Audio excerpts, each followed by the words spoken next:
प्यारे दोस्तों, बहुत बहुत स्वागत है आपका अपने चैनल यूजीसी नेट साहित्य दर्पण में।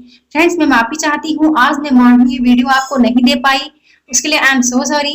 बट मैं कहना चाहती हूँ कि मैं 2000 प्रश्नों का संग्रह लेकर आऊंगी, जिसमें आपको तो 100 प्रश्न ही चाहिए ना, क्योंकि हमें नेट जेआरएफ के लिए 100 क्वेश्चन चाहिए हमारे पेपर 2 हिंदी के लिए, है ना।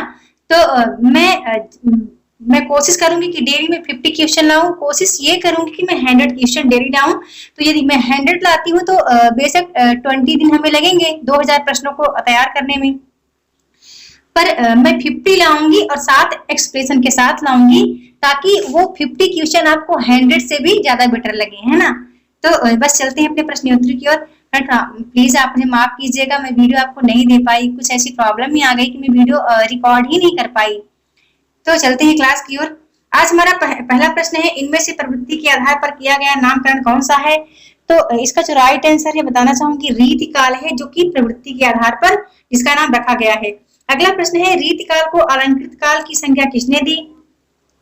तो इसका जो राइट आंसर है फ्रेंड्स बताना चाहूंगी रीतिकाल को अलंकृत काल कहा है मिश्र बंधुओं ने। ओके, और रीतिकाल किसने कहा है, मतलब आचार्य रामचंद्र शुक्ल ने इसको रीतिकाल को रीतकाल ही कहा है, लेकिन मिश्र बंधुओं ने इसको क्या अलंकृत काल कहा है। ठीक है, इन दोनों ने कुछ भी नहीं कहा है रीतकाल के संबंध में। अब आप याद रखना राइट आंसर इसका बी है। ओके, चलते हैं अगले प्रश्न की ओर। अगला प्रश्न है, शुक्ल जी ने आदिकाल का नामकरण क्या दिया है। तो इसका जो राइट आंसर है सी सही है, वीरगाथा काल। अगला प्रश्न है, किस इतिहास लेखक ने हिंदी साहित्य का प्रारंभिक 1050 ईस्वी से विक्रमी संवत से माना है। तो वो कौन है, बी नंबर सही है, रामचंद्र शुक्ल जी हैं। अगला प्रश्न है, शुक्ल जी ने आधुनिक काल का नाम क्या रखा है। तो शुक्ल जी ने आधुनिक काल का नाम क्या गद्य काल कहा है। राइट आंसर इसका सी होगा। चलते हैं अगले प्रश्न की ओर। अगला प्रश्न है हमारा, पूर्व मध्यकाल के लिए शुक्ल जी ने क्या नाम दिया है। तो इसका जो करेक्ट ऑप्शन है कि पूर्व मध्यकाल के लिए शुक्ल जी ने ए नंबर सही है, भक्ति काल कहा है। अगला प्रश्न है, शुक्ल जी ने कालों का नामकरण किस आधार पर किया है। बहुत इंपॉर्टेंट क्वेश्चन है फ्रेंड्स ये, कि उन्होंने जो कालों के आधार पर नामकरण किया है तो वो प्रमुख ग्रंथ हैं। ठीक है, वो कौन कौन से प्रमुख ग्रंथ हैं, क्या आप अवगत है। यदि है तो प्लीज आप इससे अवगत ही रहिए। कमेंट में तो खासकर बहुत बड़ा हो जाएगा, क्योंकि टोटल 12 ग्रंथ हैं, है ना। तो बस आप इससे अवगत रहिए, क्योंकि इंपॉर्टेंट क्वेश्चन है। फिर नेक्स्ट देखते हैं, अगला प्रश्न है, आदिकाल को चारण काल किसने कहा। तो आदिकाल को चारण काल कहा है डॉक्टर राम कुमार वर्मा ने। अब अगले प्रश्न की ओर चलते हैं। अगला प्रश्न है, डॉक्टर राम कुमार वर्मा के काव्य विभाजन में हिंदी साहित्य का प्रारंभ माना गया है कब से। तो बी नंबर करेक्ट है, 750 विक्रमी से। अगला प्रश्न है, डॉक्टर गणपत चंद्रगुप्त आधुनिक काल का प्रारंभ कब से मानते हैं। करेक्ट ऑप्शन बी है, 1857। चलते हैं अगले प्रश्न। हमारा अगला प्रश्न है, इनमें से कौन सा आदिकाल के लिए नहीं दिया गया है। तो फ्रेंड्स बताना चाहूंगी, ये जो ऑप्शन है फ्रेंड्स आदिकाल के लिए सभी हैं। चारण काल कहा है जॉर्ज ग्रियर्सन ने आदिकाल को। संधि काल और चारण काल दोनों ही नाम दिया है डॉक्टर राम कुमार वर्मा ने। और सिद्ध सामंत युग किसने कहा है। तो राहुल सांकृत्यायन जी ने कहा है। आदिकाल तो है ही। मैं बता दूं फ्रेंड्स, यहाँ पर ऑप्शन तो दिया नहीं है। यदि मैं ये कहूं कि आदिकाल किसी ने नाम नहीं दिया है, तो ये भी तो कहना गलत ही है ना। तो इसलिए इसको हम कट करते हैं इस क्वेश्चन को। आप कुछ इस पर कमेंट कर देना चाहते हैं तो प्लीज आप दे सकते हैं। अगला प्रश्न है हमारा, राहुल सांकृत्यायन हिंदी का पहला कवि किसे मानते हैं। तो करेक्ट ऑप्शन बी सही है, सरहपाद को। अगला प्रश्न है, सरहपाद का समय सांकृत्यायन जी के अनुसार क्या है। तो इसका जो राइट आंसर है ये सही है, 7वीं शती। नेक्स्ट है, हिंदी का पहला ग्रंथ कौन सा है। बहुत इंपॉर्टेंट क्वेश्चन है फ्रेंड्स ये। इंपॉर्टेंट तो देखिए सभी है, जितने क्वेश्चन मैं लेकर आ रही हूँ सभी क्वेश्चन ऐसा नहीं है कि एग्जाम में न आए हो। यूजीसी नेट के एग्जाम में फ्रेंड्स सभी क्वेश्चन आ चुके हैं।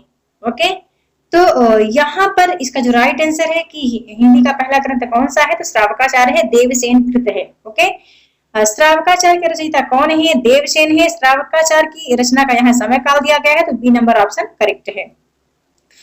अगला प्रश्न देखते हैं, जगनिक द्वारा रचित वीर रस प्रधान ग्रंथ कौन सा, प्रधान ग्रंथ का नाम क्या है। तो इसका जो करेक्ट ऑप्शन है परमाल रासो है। नेक्स्ट है, आलाखंड किस रचना का लोकप्रिय नाम है। तो इसका जो राइट आंसर है ये भी परमाल रासो ही है, ए नंबर। अगला प्रश्न देखते हैं, पृथ्वीराज रासो के विषय में कौन सी धारणा अधिक उपयुक्त है?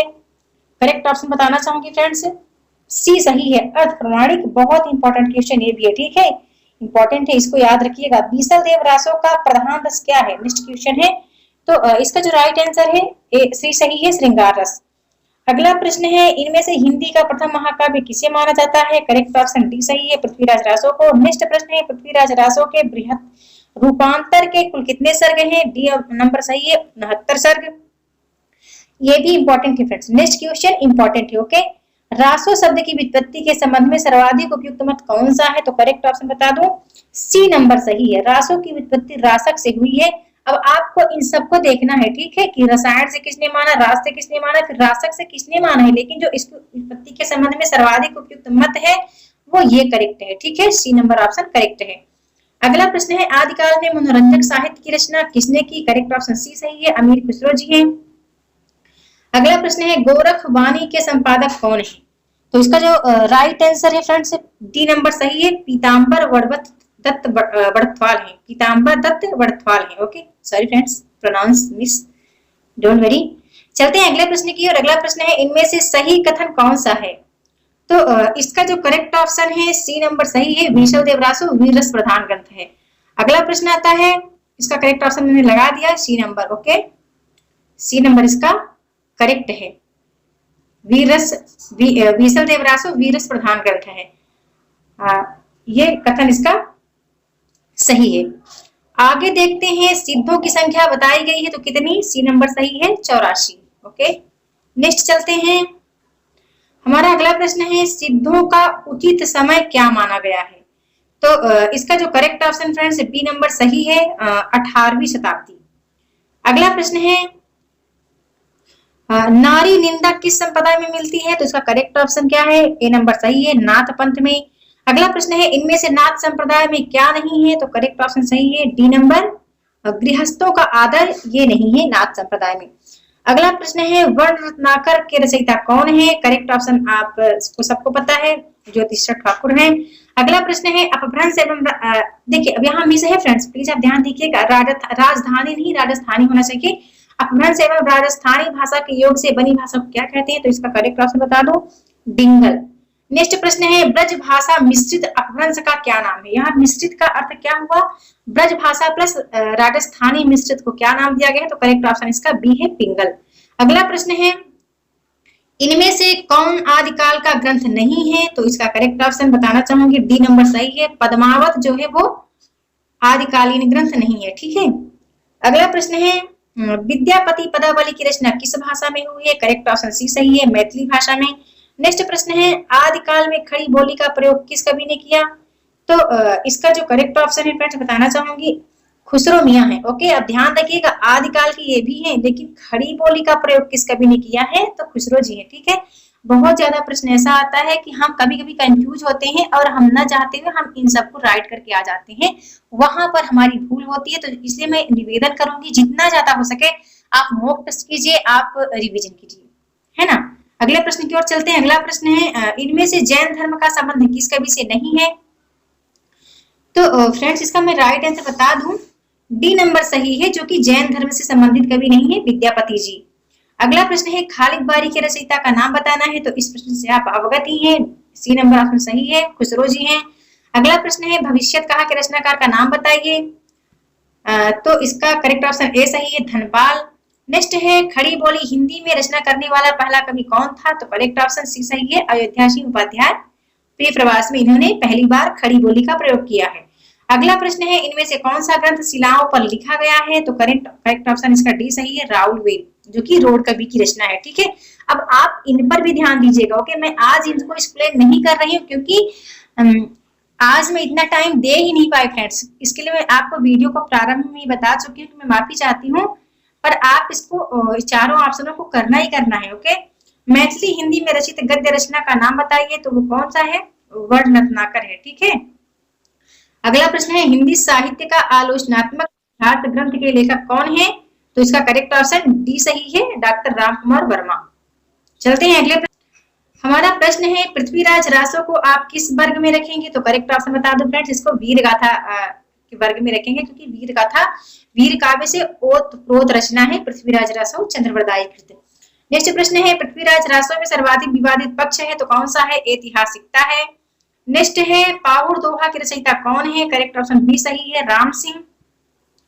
अगला प्रश्न है हमारा, इनमें से किस रासो काव्य में श्रृंगार रस की प्रधानता है? तो इसका जो करेक्ट ऑप्शन है वो श्रृंगार रस की प्रधानता जो बताई गई है फ्रेंड्स बीशल देव रासो है। पर मैं थोड़ा सा डाउट में हो रही हूँ, बीशल देव रासो में वीर रस की प्रधानता है। तो प्लीज हेल्प मी, मैं आपसे हेल्प चाहती हूँ, आप मुझे बताइएगा इसमें कौन सा करेक्ट होगा। ओके, इसमें क्या करेक्ट होगा कि श्रृंगार रस की प्रधानता है? तो मैं तो बीशल देव रासो के साथ ही जा रही हूँ, पर आपको यदि डाउट हो तो आप भी बताइएगा। नेक्स्ट प्रश्न है, इन इतिहास लेखकों में सबसे प्राचीन कृति किसकी है? तो इसका जो करेक्ट ऑप्शन है सी नंबर सही है, शिव सिंह सेंगर की। बहुत इंपॉर्टेंट क्वेश्चन है। ओके, नेक्स्ट है रीतिकाल का दूसरा नाम क्या है? करेक्ट ऑप्शन बी सही है, श्रृंगार काल। चलते हैं अगले प्रश्न की ओर। आज का हमारा अंतिम प्रश्न है, करेक्ट ऑप्शन इसका बताना है कि राहुल सांकृत्यायन द्वारा संपादित दोहा कोश में किस कवि की रचना को संपादित किया गया है? तो करेक्ट ऑप्शन इसका है ए नंबर सरहपाद को। फ्रेंड्स, आज की वीडियो बस इतना ही। जल्द मिलती हूँ अपने नेक्स्ट वीडियो में न्यू टॉपिक के साथ। तो आपको आज की क्लास कैसी लगी प्लीज कमेंट करके जरूर बताना। वीडियो के साथ बने रहने के लिए बहुत बहुत धन्यवाद।